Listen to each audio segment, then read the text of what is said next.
भारत को F-35 लड़ाकू विमान और पाकिस्तान को आतंकवाद पर लताड़। ट्रंप और मोदी की मुलाकात से बौखलाई शहबाज सरकार। जानेंगे पाकिस्तान क्यों लाल हुआ है। तो वहीं दूसरी तरफ ये भी देखने को मिल रहा है कि तुर्की भी इस वक्त परेशान दिख रहा है। जानेंगे यहाँ पर ऐसा क्या हुआ है। कई सारी डील और कई सारी चीजें यहाँ पर हुई हैं, पर इन सब के बीच में ईरान ने भी एक बड़ी धमकी दे दी है। जानेंगे जियोपॉलिटिक्स में क्या कुछ चल रहा है। हमेशा की तरह जानने को मिलेगा बहुत कुछ। आइए जानते हैं इन खबरों को विस्तार से। ईरान के राष्ट्रपति मसूद पेजेस्कियन ने बृहस्पतिवार 13 फरवरी को देश के परमाणु केंद्रों को लेकर एक बड़ा बयान दिया है। ईरानी राष्ट्रपति ने कहा है कि अगर उनके देश के परमाणु केंद्र पर दुश्मन हमला करता है तो वो उसका पुनर्निर्माण करेंगे। उनका बयान वॉशिंगटन पोस्ट और वॉल स्ट्रीट जर्नल में छपी रिपोर्ट के बाद आया, जिसमें अमेरिकी खुफिया सूत्रों के हवाले से कहा गया कि इजराइल इस साल के मध्य तक ईरान के परमाणु कार्यक्रम पर हमला शुरू कर सकता है। ईरान के सरकारी मीडिया ने पेजेस्कियन के हवाले से कहा कि वे हमें धमकी देते हैं कि वे परमाणु सुविधाओं पर हमला करेंगे। अगर आप उनमें से 100 पर हमला करता है तो हम 1000 का निर्माण करेंगे, लेकिन उन लोगों पर हमला नहीं कर सकते जो इसे बनाते हैं। इस सप्ताह की शुरुआत में अमेरिकी राष्ट्रपति डोनाल्ड ट्रंप ने ईरान पर पूरी तरह से बमबारी के विचार पर चर्चा की थी, लेकिन इस बात पर जोर दिया था कि वह एक समझौता करना पसंद करेंगे। ट्रंप ने सोमवार को कहा कि हर कोई सोचता है कि इजराइल हमारी मदद से या हमारी स्वीकृति से वहां जाएगा और वह उन पर पूरी तरीके से बमबारी करेगा। मैं चाहूंगा कि ऐसा न हो। गुरुवार को ईरान की वायुसेना के कमांडर हामिद वहीदी ने ट्रंप के बयान पर प्रतिक्रिया दी और कहा कि हम सभी दोस्तों और दुश्मनों को समान रूप से बताते हैं कि हमारे देश का सिद्धांत रक्षात्मक है, लेकिन हम किसी भी दुश्मन के हमले का बलपूर्वक जवाब देंगे। मीडिया रिपोर्ट्स में कहा गया कि संभावित इजरायली हमला पिछले साल ईरान के बड़े पैमाने पर दिए गए मिसाइल हमले के जवाब में हो सकता है। ईरान ने अपने हमले को ऑपरेशन 2 प्रॉमिस 2 नाम दिया। ईरान ने यह ऑपरेशन कथित तौर पर हमास नेता इस्माइल हानिया, हिजबुल्लाह नेता हसन नसरल्लाह और IRGC जनरल अब्बास नीलफोरुसान जैसे प्रमुख व्यक्तियों के हत्या के जवाब में किया गया है। जहां एक तरफ ये सब कुछ देखने को मिल रहा है, वहीं दूसरी तरफ स्क्रीन पर एक वीडियो सुनिए। This year will be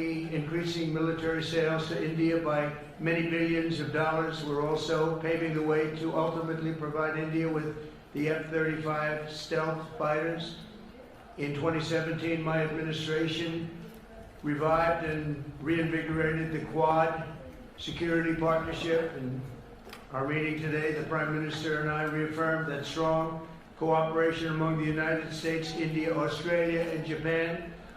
And it's crucial really to maintaining peace and prosperity, tranquility, even in the Indo-Pacific. Donald Trump ने इस वीडियो में प्रधानमंत्री नरेंद्र मोदी के साथ द्विपक्षीय बैठक के दौरान भारत को F-35 लड़ाकू विमान खरीदने का ऑफर दिया। डोनाल्ड ट्रंप ने भारत के साथ द्विपक्षीय कारोबार और डिफेंस समझौते को मजबूत करने की बात कही, जिसके बाद पाकिस्तान भड़क गया। पाकिस्तान की तरफ से आनन फानन बयान जारी किया गया है और भारत को F-35 स्टील्थ फाइटर जेट खरीदने को मिले ऑफर पर चिंता जताई। पाकिस्तान विदेश विभाग ने बयान जारी करते हुए कहा है कि इससे क्षेत्र में असंतुलन को बढ़ावा मिल जाएगा। आपको बता दें, प्रधानमंत्री नरेंद्र मोदी और अमेरिका के राष्ट्रपति डोनाल्ड ट्रंप की तरफ से जारी ज्वाइंट स्टेटमेंट में आतंकवाद को बढ़ावा देने के लिए पाकिस्तान को फटकार भी लगाई। मोदी और ट्रंप की तरफ से जारी ज्वाइंट स्टेटमेंट में नाम लेकर पाकिस्तान को चेतावनी देते हुए कहा गया कि पाकिस्तान अपने क्षेत्र का इस्तेमाल सीमा पार आतंकवादी हमलों को अंजाम देने के लिए न करे। ज्वाइंट स्टेटमेंट में दोनों नेताओं ने इस बात पर फिर से जोर दिया कि आतंकवाद एक वैश्विक संकट है जिससे सामूहिक तौर पर लड़ा जाना चाहिए और दुनिया के हर कोने से आतंकवादियों के सुरक्षित ठिकानों को खत्म किया जाना चाहिए। उन्होंने 26/11 को मुंबई में हुए हमलों और 26 अगस्त 2021 को अफगानिस्तान में AB गेट बम विस्फोट जैसे जघन्य कृत्यों को रोकने के लिए अल कायदा, ISIS जैसे मोहम्मद और लश्कर ए तैयबा जैसे समूहों से आतंकवादी खतरों के खिलाफ सहयोग को मजबूत करने की प्रतिबद्धता जताई है, जिससे पाकिस्तान परेशान हो गया है। पाकिस्तान ने बयान जारी करते हुए भारत और अमेरिका के ज्वाइंट स्टेटमेंट को एक तरफा, भ्रामक और कूटनीतिक मानदंडों के खिलाफ बताते हुए खारिज कर दिया। पाकिस्तान विदेश मंत्रालय के प्रवक्ता शफकत अली ने कहा कि हम 13 फरवरी 2025 के भारत अमेरिका के ज्वाइंट स्टेटमेंट में पाकिस्तान के संदर्भ उन्होंने कहा कि हमें आश्चर्य है कि पाकिस्तान के अमेरिका के साथ आतंकवाद विरोधी सहयोग के बावजूद ज्वाइंट स्टेटमेंट में एक संदर्भ जोड़ा गया है। ऐसे संदर्भ भारत भारत द्वारा क्षेत्र और उसके बाहर आतंकवाद, तोड़फोड़ और न्यायोत्तर हत्याओं को प्रायोजित करने को नहीं ढक सकता है, न ही वे अंतर्राष्ट्रीय ध्यान को इस वास्तविकता से हटा सकते हैं कि भारत मुसलमानों और अन्य अल्पसंख्यकों के खिलाफ घृणा अपराधों के लिए एक सुरक्षित स्वर्ग है। पाकिस्तान के बयान में बौखलाहट समझी जा सकती है क्योंकि ट्रंप ने अपने पहले कार्यकाल में पाकिस्तान को दी जाने वाली अमेरिकी मदद पर रोक लगा दी थी। वहीं पाकिस्तान ने पिछले साल चीन से 5वीं पीढ़ी के लड़ाकू विमान J-36 खरीदने की घोषणा की थी, लेकिन अमेरिका के F-35 स्टील्थ फाइटर जेट के ऑफर के बाद पाकिस्तान के लिए दिक्कत यह है कि उसका फाइटर जेट बेअसर हो जाएगा। ऐसा इसलिए क्योंकि पाकिस्तान कर्ज लेकर चीनी जेट खरीदेगा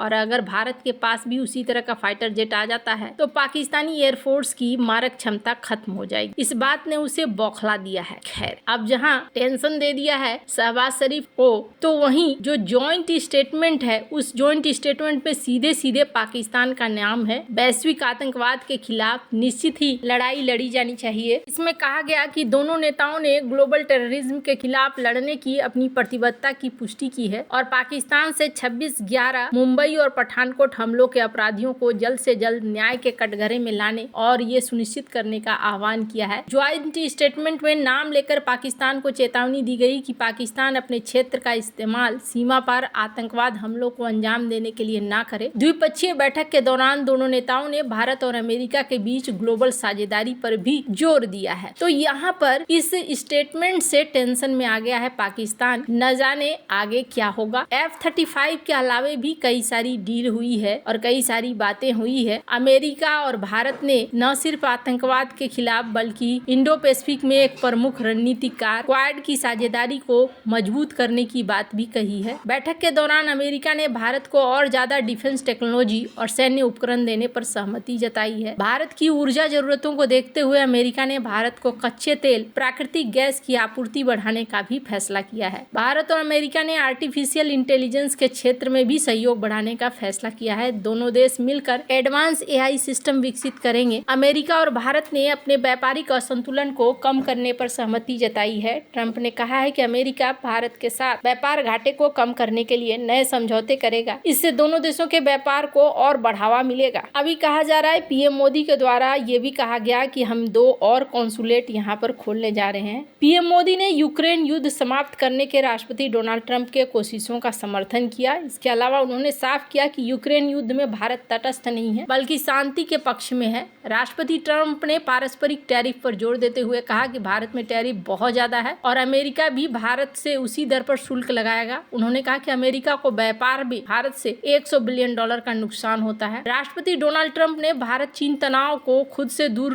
रखते हुए कहा कि मैं चीन को हराने के लिए किसी को और नहीं देख रहा हूँ, लेकिन अगर मैं मदद कर सकता हूँ तो मैं मदद करूंगा। प्रधानमंत्री नरेंद्र मोदी ने अवैध आवर्जन पर चिंता जताते हुए मानव तस्करी नेटवर्क के खिलाफ खड़ी कार्रवाई का आह्वान किया। उन्होंने कहा कि मानव तस्कर लोगों को सपना दिखाते हैं, उनसे झूठ बोलते हैं। डोनाल्ड ट्रंप ने बांग्लादेश के मुद्दे पर भी साफ किया, बांग्लादेश को मैं पीएम मोदी के ऊपर छोड़ता हूं। अब देखना होगा कि आगे क्या हो सकता है। वैसे आपको क्या लगता है, कमेंट कर जरूर बताएं। जल्द मिलते हैं अगले वीडियो में नई खबर के साथ।